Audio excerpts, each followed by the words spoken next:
कैसरगंज सांसद बृजभूषण शरण सिंह ने खेल स्पर्धा का शुभारंभ किया।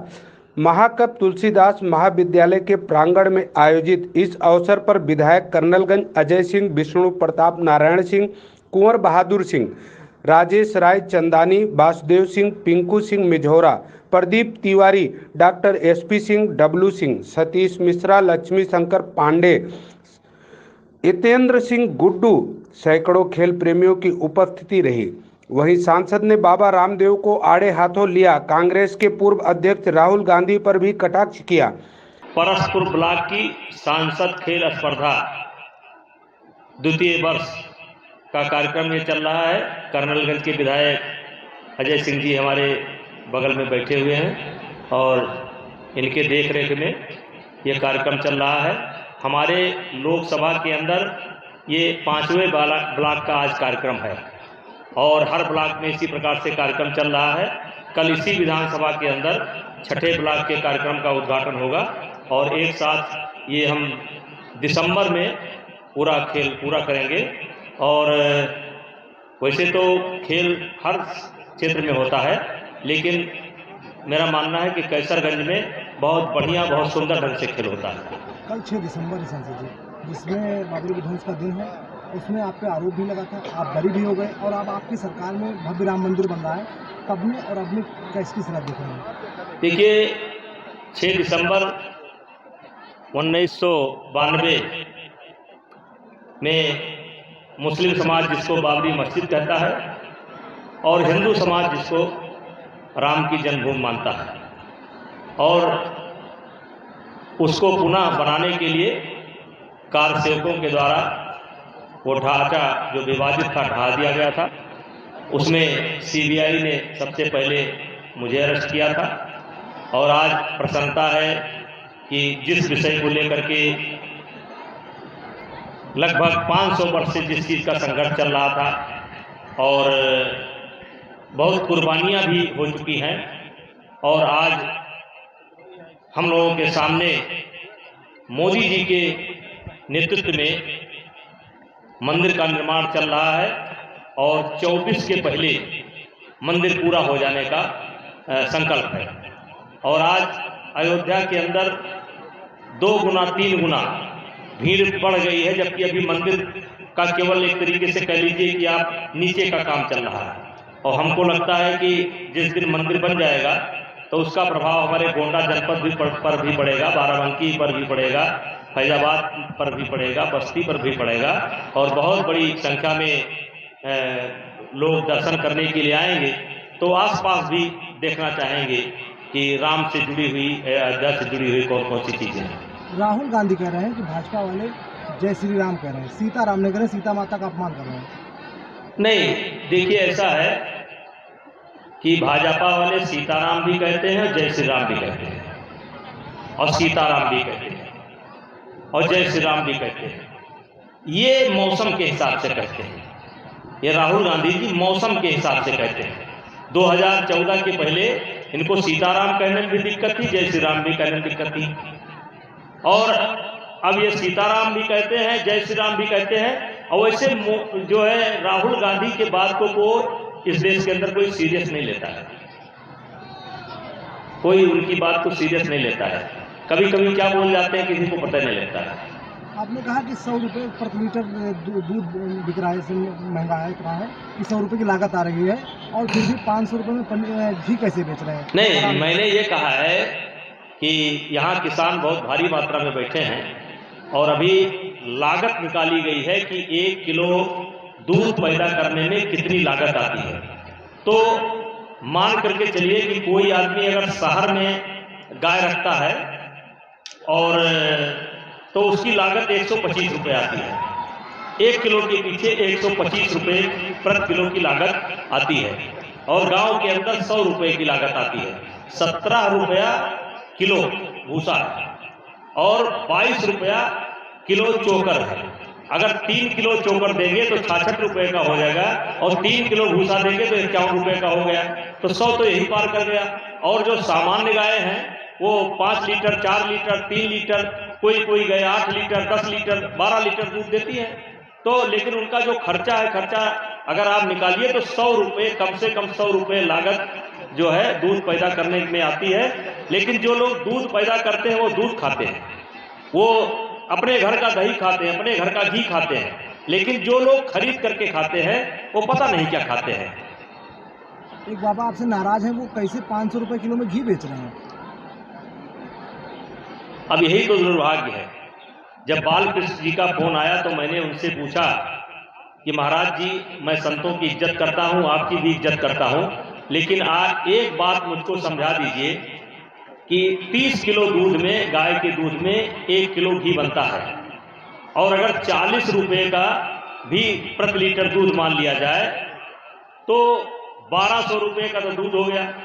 फिर 100-200 रुपया उसको बनाने में मजदूरी के रूप में या जो भी उनकी प्रक्रिया हो तो 1400 खर्च हो गया, 50 रुपया विज्ञापन पर खर्च हो गया, 50 रुपया दुकानदार का कमीशन हो गया, तो ये 550 में कैसे बेच रहे हैं? एक तरीके से इनका घी 400 में बिकता है, 400 में। और देखिए, आज जो गौ पालन से किसानों का मोह भंग हुआ है, लोगों का मोह भंग हुआ है, उसका एक कारण है कि गऊ पालने वाले, भैंस पालने वालों को जो लागत है उसके हिसाब से मूल्य नहीं मिलता है, और वो है नकली पनीर, नकली खोआ, नकली मिठाई, नकली घी, ये कारण है। और हम तो ये कहना चाहते हैं सरकार से भी, और ध्यान आकर्षित करना चाहते हैं, अगर दूध की जो लागत है उसका मूल्य लागत के हिसाब से मिले तो गांव की बेरोजगारी दूर हो सकती है। फिर हमारे ये नौजवान 2000, 3000, 4000 के लिए दिल्ली बंबई नहीं जाएंगे। सांसद जी, आपने मंच से कहा कि हम महर्षि पतंजलि का मंदिर बनवाएंगे। हाँ, मंदिर आप बनवाएंगे तो उनका नाहन दोहन बाबा जी कर रहे हैं, फिर उस पर क्या एक्शन लेंगे? देखिए, मैंने तय किया है कि अभी तो मेरे कार्यक्रम बहुत व्यस्त हैं, लेकिन हो सकता है फरवरी या मार्च में हम महर्षि पांतांजलि के जन्मभूमि पर पूरे देश के संतों का आह्वान कर रहे हैं, और वो कार्यक्रम हमारा 7 दिन तक चलेगा। और मेरा स्पष्ट कहना है, आह्वान कर रहे हैं और स्वयं मिलेंगे भी। हम मध्य प्रदेश से संतों को बुलाना चाहते हैं, महाराष्ट्र से, साउथ से, मतलब हर प्रांत के, राजस्थान से, उत्तर प्रदेश से, हरिद्वार से, मथुरा से हमारी बातचीत चल रही है कि लोग आवें, और अगर मैं गलत हूं तो हमको डांटें, और अगर रामदेव गलत हैं तो रामदेव को डांटें। रामदेव यही नहीं कर रहे हैं, जिस महर्षि पांतांजलि का वो नाम जपते हैं, हमारे गोंडा में आए भी तो उनकी जन्मभूमि पर नहीं गए, उनकी जन्मभूमि पर नहीं गए। भाई, महर्षि पांतांजलि के नाम से आप दवाई बेचें, आप आयुर्वेद का प्रचार करें, आप जो है योगा का प्रचार करें, तो महर्षि पांतांजलि का इस्तेमाल अगर किसी दवाई में करना है, आयुर्वेद के किसी दवाई में करना है, तो कोई दिक्कत नहीं है। योगा कराना है तो कोई दिक्कत नहीं। अब तो आप चड्डी बनियान बेचने लगे। यही रामदेव जी हैं, मैगी का विरोध करते थे, आज मैगी बेच रहे हैं। सारा व्यापार खुद कर रहे हैं, और ज्यादातर व्यापार ये बनाते नहीं है, ये आटा बनाते नहीं है, ये बिस्कुट बनाते नहीं है। जो गरीब लोग जिनके हाथ में हुनर है, जो बनाते हैं, उन पर ये केवल उनका उस पर मोहर लगाते हैं, और एक बहुत बड़ा भाग उसका ले लेते हैं। एक तरीके से बनाने वालों को कुछ मिलता ही नहीं है। मतलब अपना तो जो कर रहे हैं वो कर ही रहे हैं, देश के अन्य लोग भी जो व्यवसाय कर रहे हैं उस पर ये अपने मोहर मार करके उसका भी कमीशन ले रहे हैं, जिसका नाम है जजिया कर। इसी को जजिया कर कहते हैं। अब रामदेव बाबा की दुकान इतनी चल गई है कि जजिया कर कह लीजिए या इसको गुंडा टैक्स कह लीजिए, जो कहिए कह सकते हैं। महर्षि पतंजलि जी को शेषनाग का अवतार कहा गया जी, तो लग रहा है ऐसा कि ब्रजभूषण शरण सिंह शेषनाग की कृपा हो गई कि अब उनको महर्षि पतंजलि को मुक्त कराएंगे बाबा रामदेव से। नहीं, देखिए, जिस दिन हम महर्षि पांतांजलि के स्थान पर गए स्थानीय जनता के साथ, और हम लोगों ने महर्षि पांतांजलि के बारे में विचार विमर्श शुरू किया, फिर उनका मंदिर कैसा होना चाहिए, स्वरूप कैसा होना चाहिए। जब उस स्थान को हमने देखा, उसी के बाद बाबा रामदेव की बुद्धि भ्रष्ट हो गई, और फिर उन्होंने एक बयान दे दिया बॉम्बे में जाकर के कि महिलाएं कुछ भी ना पहने तो ज्यादा अच्छी लगती हैं। तो ये बयान रामदेव ने नहीं दिया है, ये महर्षि पातंजलि का श्राप उनको लगा है, तभी वो आओ बाओ साओ बकने लगे हैं।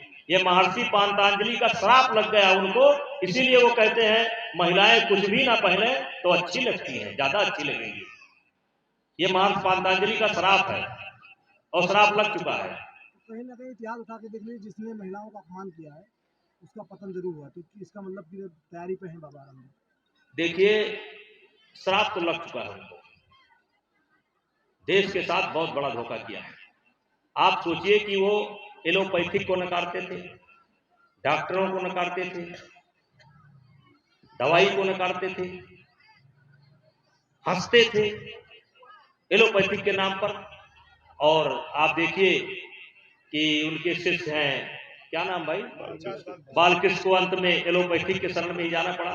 आप अपना काम करिए, अच्छी बात है, लेकिन किसी का मजाक मत उड़ाइए। रामदेव जी ने मजाक उड़ाना शुरू कर दिया सबका। अब बताइए, आप अपने घर का आटा बनाइए, अपना थोड़ा सा चना ले लीजिए, थोड़ा सा जौ ले लीजिए, थोड़ा सा गेहूं ले लीजिए, थोड़ा सा मक्का डाल लीजिए, उसको धुल करके सुखा करके पिसाइए, तो आपका आटा खराब और वो डिब्बे में बंद करके पता नहीं क्या क्या दे दे रहे हैं आप, उनका आटा अच्छा। वो संत हैं, उनको तो जनता का मार्गदर्शन करना चाहिए कि पौष्टिक आटा आपका कैसे बनेगा, कैसे आप आटा, वो ना बता करके कहते हैं नहीं आप अपना बंद करो हमारा लो। और अभी तो उनके तमाम ब्रांड, जैसे कुछ लोग कहते थे जांच करा लो, अब तो तमाम लोग जांच कराए हैं, वो हम लोगों के पास रिपोर्ट भेज रहे हैं। उनके तमाम सैंपल फेल हो गए, कतर में फेल हो गया, सिंगापुर में फेल हो गया, थाईलैंड में फेल हो गया, उनका शहद खराब है, उनका जो है पातंजलि जो दंत मंजन है तमाम लोगों ने किया, दतवे गिर गया, हमारा भी खराब हो गया था। हमको तो भगवान ने सद्बुद्धि दे दी थी, तो हम भटमास की दतोई करने लगे, हमारा दांत फिर ठीक हो गया। अच्छा, बाबा रामदेव के यहाँ से बालकृष्ण जी ने आपको एक नोटिस भेजा है। उन्होंने हमको एक नोटिस भेजा है, तो उसका जवाब मैंने दे दिया है कि मैं ना तो जमानत कराऊंगा और ना मैं उनके नोटिस को गंभीरता से लेता हूं। और मैंने नंदिनी नगर की महाभूमि से भी प्रतिज्ञा किया था, और आज जिस स्थान पर आप बैठे हैं ये महाकवि तुलसीदास जी के नाम पर ये विद्यालय बना है, और महाकवि तुलसीदास जी का जो नामकरण है उसके पीछे भावना यही है कि यहाँ से ठीक लगभग 6-7 किलोमीटर आगे महर्षि तुलसीदास जी की जन्मभूमि है, तो उसी प्रेरणा से यह मंदिर बना है। अब मैं इस मंदिर से घोषणा करता हूं कि कोई भी अदालत अगर रामदेव के किसी प्रकरण में हमको जेल भेजती है तो मैं जमानत नहीं कराऊंगा। आपने कहा कि जरूरत पड़ने पर हम पूरे देश में एक आंदोलन करेंगे। आंदोलन चल ही रहा है, देखिए कई हजार लोग हैं, इनके बीच में बातचीत चल रही, आंदोलन तो चल ही रहा है। अभी कहिए तो हाँ ना का नारा लगवा दें, यहाँ की क्या कितना समर्थन करते हैं। आज देश का कोई उनके समर्थन में नहीं है, और इसके पहले हमारे पहले भी कई लोगों ने आवाज उठाई है, बड़े बड़े अधिकारियों ने, कोई IAS अधिकारी है उसने भी आवाज उठाई है। ये नहीं, हम पहले व्यक्ति नहीं है, लेकिन उनकी आवाज दब गई। गोंडा से राजेश पांडे की रिपोर्ट।